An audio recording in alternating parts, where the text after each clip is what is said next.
A demanda por bambu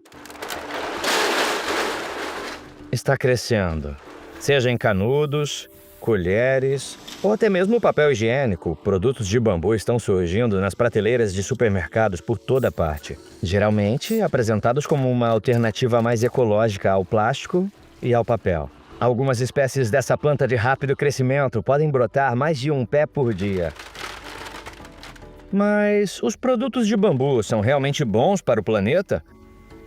E como eles se comparam aos concorrentes como papel e plástico? Ao longo dos séculos, as pessoas usaram bambu para construir casas, fazer papel e até cozinhar alimentos. Hoje em dia, ele ainda é frequentemente usado como andaime em lugares como Hong Kong. Usá-lo para fabricar itens descartáveis como copos e papel higiênico é um conceito bem mais recente, mas que está em ascensão. As florestas de bambu na China, o maior fornecedor mundial, mais que triplicaram de tamanho desde 1950, e os Estados Unidos e a Índia estão entre os maiores compradores. O bambu também prospera na ilha de Taiwan, em florestas como esta. É uma das únicas plantações de bambu em Taiwan aprovadas para contato com alimentos. É de lá que uma empresa taiwanesa chamada Lastic obtém seu bambu. Após serrar cada talo, os colhedores cortam os pequenos galhos e folhas. Esses talos, mais tarde, se transformarão em utensílios de alimentação, como canudos e marmitas. O fundador costumava trabalhar como importador de alimentos embalados e sentia que estava contribuindo para os problemas de plástico do mundo. Importamos milhares de containers. Cerca de 60% a 70% foram embalados em plástico. No local de produção, a equipe abre um feixe. A maioria dos trabalhadores aqui faz parte de uma operação diferente que fabrica espetos de bambu para alimentos. A Lastic faz parceria com eles para usar algumas das sobras dessas tiras. Lá dentro, um trabalhador corta os caules em segmentos, removendo essas juntas duras chamadas nós. Os pedaços menores passam por um dispositivo que os corta ao meio e os classifica por tamanho. A equipe mergulha feixes desses segmentos em água por algumas horas. Um trabalhador alimenta essas peças amolecidas em uma máquina que corta essas formas de espeto. A Lastic utiliza essas sobras chamadas de recortes. Algumas delas servirão como combustível para a próxima etapa. Elas são colocadas em um balde com pellets, que também são feitos de bambu. Tudo isso alimenta uma máquina que seca os recortes fibrosos e os tritura. Em seguida, o pó de bambu ensacado será misturado aos outros ingredientes. Lastic não nos mostrou essa parte, mas a receita inclui amido de milho e minerais. Há também algo que os fundadores chamam de bioadesivo. Tecnicamente, é um plástico biodegradável feito de plantas em vez de combustíveis fósseis. Ele ajuda a manter as fibras de bambu unidas e as torna moldáveis como produtos plásticos. Lastic possui cerca de 30 fórmulas diferentes que podem ser moldadas em quase qualquer forma, incluindo canudos. Esta máquina produz 300 deles por minuto. A empresa também fabrica marmitas. Uma folha da mistura é aquecida e, em seguida, a pressão do vácuo a molda. Em outra instalação, máquinas pressionam a fórmula do elástico em colheres, garfos e outros talheres. Os produtos finais são embalados e prontos para serem despachados. Por enquanto, a equipe envolve os pacotes de canudos em plástico, mas estão trabalhando em uma alternativa.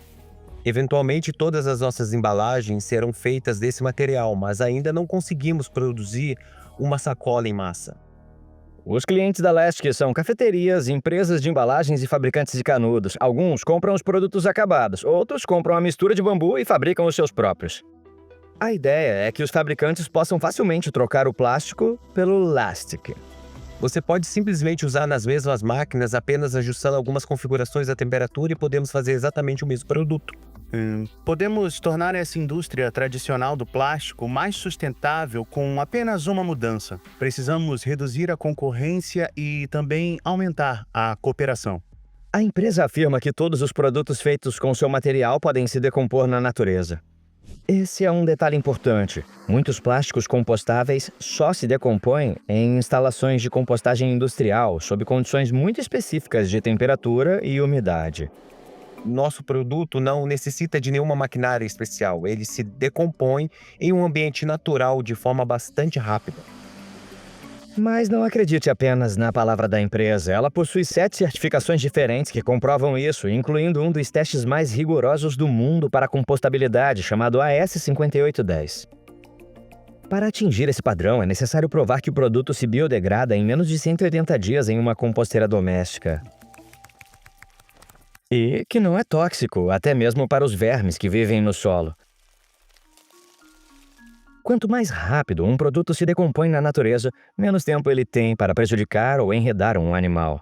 Mas há mais no impacto ambiental do que apenas biodegradabilidade, como o consumo de energia. A Lastic compartilhou um estudo mostrando que as emissões de sua produção não são tão diferentes das do plástico comum, mas que é apenas uma estimativa. Outras pesquisas analisaram mais de 100 produtos diferentes de bambu e descobriram que a maioria deles tinha emissões mais baixas do que itens semelhantes feitos com outros materiais, incluindo plástico. Isso se deve principalmente ao fato de que itens de bambu exigem menos energia para serem fabricados. Mais uma complicação: as receitas para plásticos de bambu variam amplamente e às vezes podem até ser inseguras. Em 2022, a União Europeia reprimiu a importação ilegal de recipientes de alimentos feitos de bambu e plástico, afirmando que eles poderiam liberar substâncias químicas nocivas em quantidades arriscadas, especialmente quando aquecidos. O principal problema não é o bambu, mas a mistura dele com um tipo de resina chamada melamina, que a Lastic não utiliza. Ainda assim, por enquanto, a empresa não pode vender produtos com bambu na Europa. Enquanto isso, comer em recipientes de plástico comuns também pode ter impactos na saúde. E isso pode interferir nos hormônios e na fertilidade das pessoas. Desde que sejam testados quanto à segurança e sejam verdadeiramente biodegradáveis, o bambu tem uma boa chance de ser uma opção melhor do que o plástico. Mas como eles se comparam aos produtos de papel? Ao contrário das árvores, o bambu pode crescer novamente a partir de suas raízes após ser cortado sem necessidade de replantio.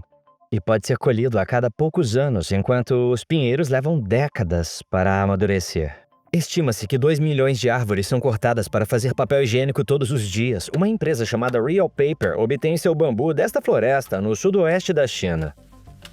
Esse tipo de bambu cresce aqui há muito tempo e não é muito exigente quanto às condições de cultivo.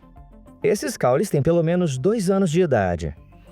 Após o corte do bambu, a equipe de colheita o envia para uma picadora. A partir daí, as lascas seguem para uma fábrica de papel. Dentro desses tanques, as lascas são aquecidas com uma mistura química até ficarem macias e mais claras. A polpa é seca e comprimida em folhas. Em outra instalação, elas são transformadas em enormes rolos de papel conhecidos como rolos-mãe. Máquinas enrolam o papel em tubos de papelão menores e os cortam em rolos de papel higiênico que conhecemos e adoramos. O processo é basicamente o mesmo para fazer papel higiênico padrão. A diferença é que o papel padrão usa a polpa de árvores em vez de bambu. Grandes marcas como Charmin e Cottonelle se meteram em apuros por obter polpa de árvores da floresta boreal do Canadá. Às vezes chamada de Amazônia do Norte, ela é um enorme sumidouro de carbono e abriga espécies ameaçadas, como o caribu.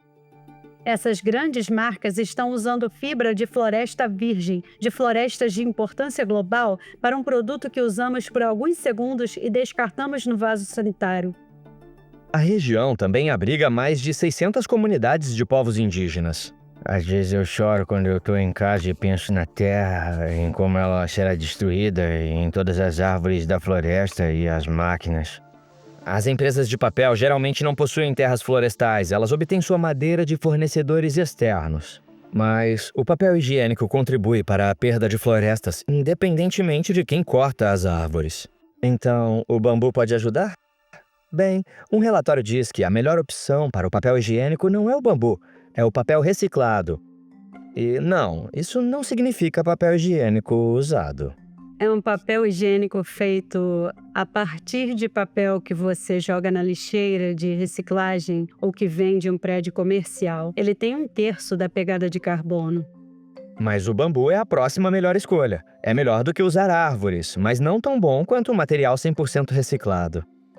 Isso porque as florestas de bambu ainda são uma parte importante dos ecossistemas locais. Se você estiver comprando papel higiênico de bambu, pode procurar um selo do Forest Stewardship Council. Eles ajudam a garantir que alguns padrões básicos de sustentabilidade sejam atendidos, ao contrário de outros sistemas de certificação que não são tão rigorosos. Mas é o seguinte, existe mais de um tipo de certificação FSC. Procure por FSC 100% se você quiser papel higiênico feito inteiramente de bambu colhido de forma sustentável. No final das contas, mesmo os recursos renováveis têm impactos ambientais. Se for obtido e utilizado de maneira responsável, o bambu tem muito potencial. No entanto, alguns desses produtos ecológicos são relativamente caros. No Walmart, um rolo de Real Paper custa $1,67, comparado a cerca de $1,25 por um rolo de Charmin. Mas tanto um canudo Lastic flexível quanto o tradicional de plástico custam menos de 1 centavo. Enquanto isso, pesquisas mostram que muitos consumidores estão dispostos a pagar mais por opções mais sustentáveis. Ainda assim, a equipe por trás da Lastic diz que pode ser necessário regulamentação para realmente competir. Cada vez mais os países consideram leis que responsabilizam as empresas poluidoras, uma abordagem chamada Responsabilidade Estendida do Produtor, ou EPR. A ideia é fazer com que os produtores de plástico e papel paguem pela coleta e reciclagem de seus produtos. Isso poderia resultar em preços mais altos, facilitando a concorrência, ou em grandes marcas mudando para materiais mais ecológicos. Acredito que precisaremos de leis de EPR para fazer com que essas grandes corporações escolham materiais de embalagens mais ecológicos, mais gentis e escolham materiais mais responsáveis também.